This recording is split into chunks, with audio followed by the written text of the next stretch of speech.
Hello everyone, and welcome back to another Mirror Dungeon solo video. In today's episode, we'll be heading in with everyone's favorite oceanic dweller, Fishmael. In terms of base identities, she's not the worst thing in the world. Yes, she doesn't have a lot of actual damage, because all of her skills are single coin, but she does have free Tremor Burst on her skill 3 that doesn't consume any count, which lets her at least be usable on Tremor teams at the very least. Outside of that though, she doesn't really have a whole lot going on. It's quite interesting to note, however, that she has a lot in common with her LCCB identity, all the way down to the animations themselves being quite similar. The only difference, of course, being that one of them has a gun. They're so similar, in fact, that I've decided to copy the same strategy from my LCCB run and revolve the entire run around her ego Wingbeat. This ego is debatably the strongest in the game and also my personal favorite, as who doesn't love a little bit of gambling in their gacha game? Despite my love for gambling, I don't want to rip my hair out trying to roll 7 heads in every single fight, every single turn, which is why we need 2 very specific support passives in order to help us. Ring Yi Song and Butler Faust are 100% required if you even want to try and make a Wingbeat strategy. Both of them do the same thing, restore sanity when you hit a target, but Yi Song needs bleed and another random status effect, while Faust needs sinking. None of these Ishmael has, except for a random status in the form of Tremor, but that alone is nowhere near enough to get us up and running. Luckily, there are 2 specific ego gifts that give us exactly what we want. The first is the easiest, being the Hoarfrost Footprint, which requires us to go into the Unloving and the Automated Factory in order to fuse it. The second and more difficult is the Red Stained Gossipium, which will cover us on the bleed front. As soon as we get both of those, we can spam Wingbeat to our heart's content and still end up missing the heads roll on the second coin. Starting this run off, we take all of the starting Tremor gifts to at least have some synergy with Ishmael's base kit and head into the Unloving for the first floor. This floor is incredibly easy and one that I typically try to avoid in most solo runs because of how easy it is. Unfortunately, we are forced to go here for, as I said previously, the Hoarfrost Footprint. Fortunately, this run doesn't run into the same problem that the LCCB run did. Ishmael actually has decent damage this time, as her rolls are significantly higher than LCCB's when she's out of ammo. There's not really a whole lot else to talk about for this floor, so we simply take the Frozen Cries and head into the next required floor of the Automated Factory. Here at the shop we buy Grand Welcome, the second required gift of Haunted Shoes, and Midwinter Nightmare so Faust passive is online. We also find a few useful gifts in the form of Late Bloomer's Tattoo and Lithograph before making it to this floor's boss against the Pink Shoes.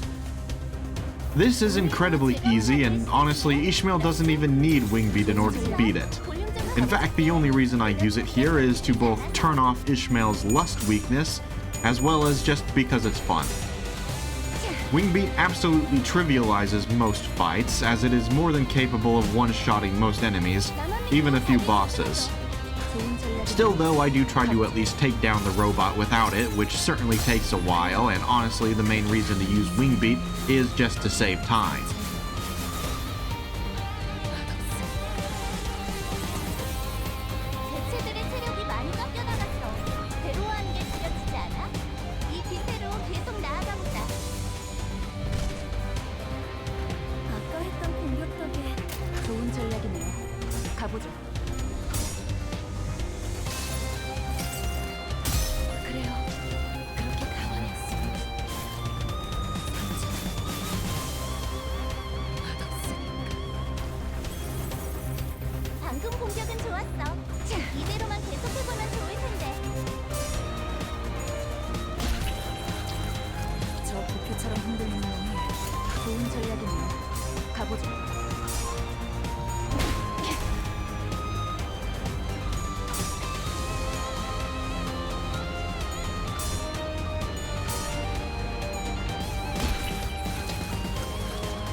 Once we finally win, we take Rusted Muzzle for our reward and head into Tearful Things for the next floor, where we fuse the Hoarfrost Footprint as well as Venomous Skin before making it to the boss against the Shock Centipede.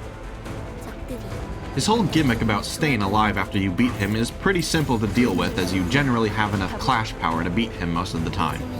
And if you don't, you can always just use a few egos to make up for it. I do try to limit the amount of Wingbeat usage to only one for boss fights, but eventually I just start getting impatient and use it again, only for the game to say no, screw you, no Wingbeat cheese, and end up missing the second coin anyways. While Ishmael's actual DPS leaves a lot to be desired, her clash power itself is actually pretty good. Once we do eventually manage to deplete the Centipede's health bar, clashing with its death rattle is very straightforward. No ego use necessary.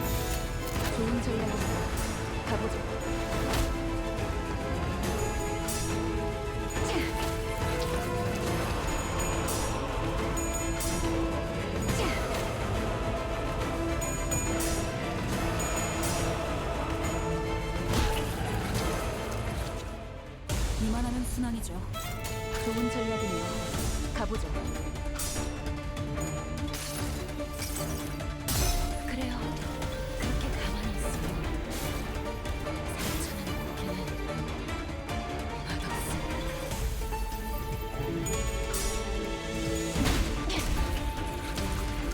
방금 했던 공격은 매우 효과적이었어. 하지만 아직 부족해. 다음 공격은 더 잘할 수 있도록.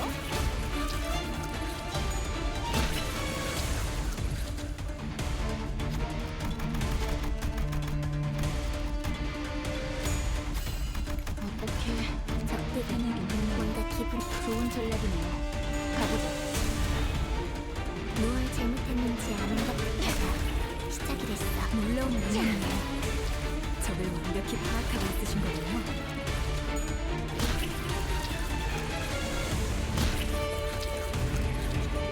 자, 맞서보죠. 좋은 전략이네요. 가보죠.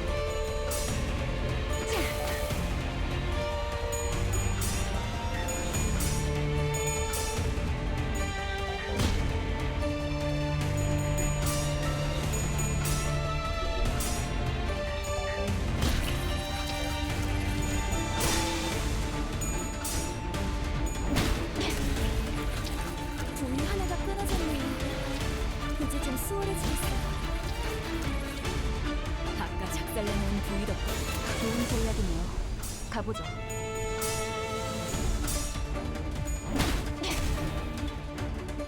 방금 공격은 좋았어. 이대로만 계속해보면 좋을 텐데.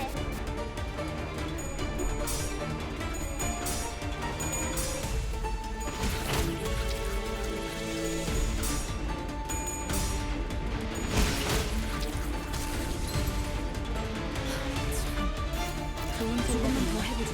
가보죠. We take the Bell of Truth for our reward and receive Standard Duty Battery as a bonus before we head into Devoured Gluttony for the next floor.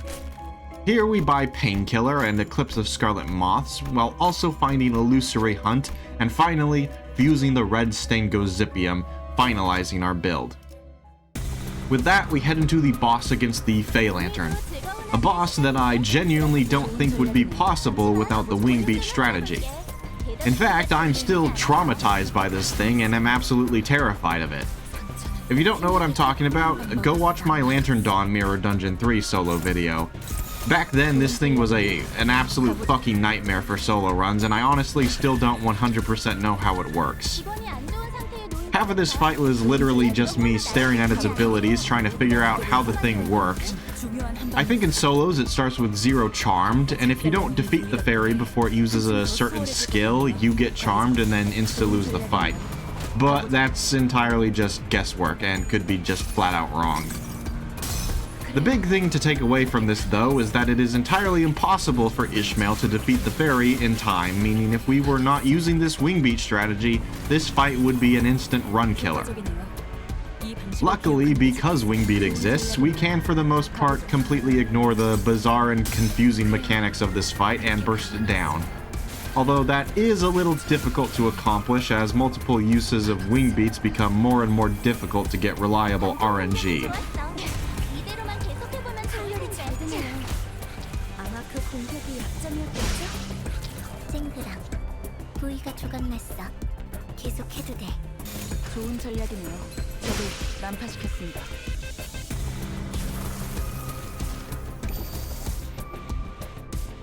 보여? 대체의 부위가 파괴됐어. 좋은 전략이네요. 가보죠. 그래요. 그렇게 가만히 있어. 상처난 고기는 맛없으니까.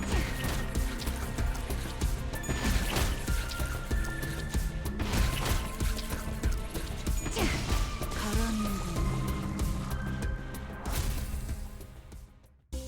We pick up Faith as our reward and head into Tyrannical Pride for the final floor. Here we pick up Nixie Divergence, Ornamental Horseshoe, Melted Eyeball, Pendant of Nostalgia, and Nebulizer before fusing Clear Mirror Calm Waters and finally heading into the final fight against the 오늘도 robots. 즐거운 하루의 시작이네. You know, when I went into this floor, I was actually hoping to get Ahab. But of course, RNG decides to say no, you get the boring fight 좋은 instead. 전략이네요. Well, you 가보죠. know what I say to that? I say, we're doing it all over again. Obviously, I ended up beating the robots because, duh, they're incredibly easy, but I decided to just start an entirely new run. 방금 This time around, I didn't actually solo the whole thing, but I did get all the way up to Captain Ahab with more or less the same ego gifts for a much more satisfactory and canon ending to the run. In fact, this fight is a lot more difficult than most other fights could possibly be, taking into account our main strategy. The first problem is that because Ahab auto-cleanses all debuffs when she does the phase transition, we don't actually get much sanity healing from the first few coins of Wingbeat, which makes it unreliable after the first phase. But the bigger problem is that in the first phase, Ahab just straight up evades the attack, resulting in us getting staggered and then dying. With her evade rolling a 15, we need to land both heads to even get the attack to work, because she always evades the first coin, and if she evades the second, it never reuses it. This fight took me like 20 minutes to beat, and the first 15 was purely just resetting off of that first attack. The second we get it off, the fight is incredibly easy. Could we have beaten Ahab without Wingbeat? Maybe. Probably. There's a pretty good chance. But I'll be damned if I'm going to give up the best opportunity to use my favorite ego in the game just to make the fight a tiny little bit harder. 가보죠.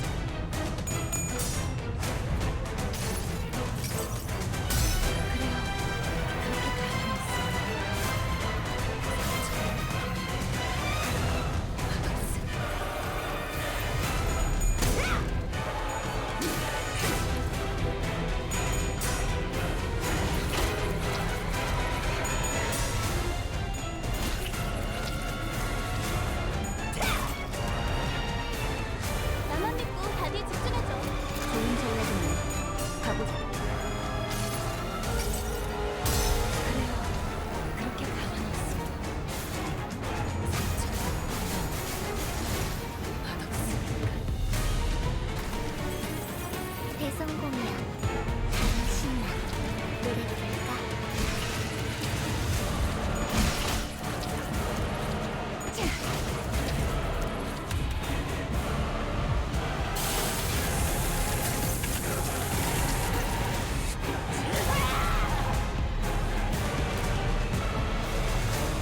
더 위험한 공격이 찾아올. 좋은 전략이네요. 가보죠.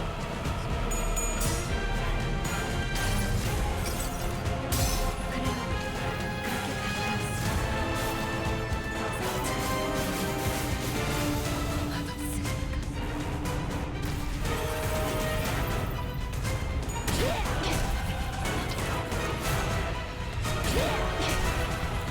숨기기 딱 한 방법있어.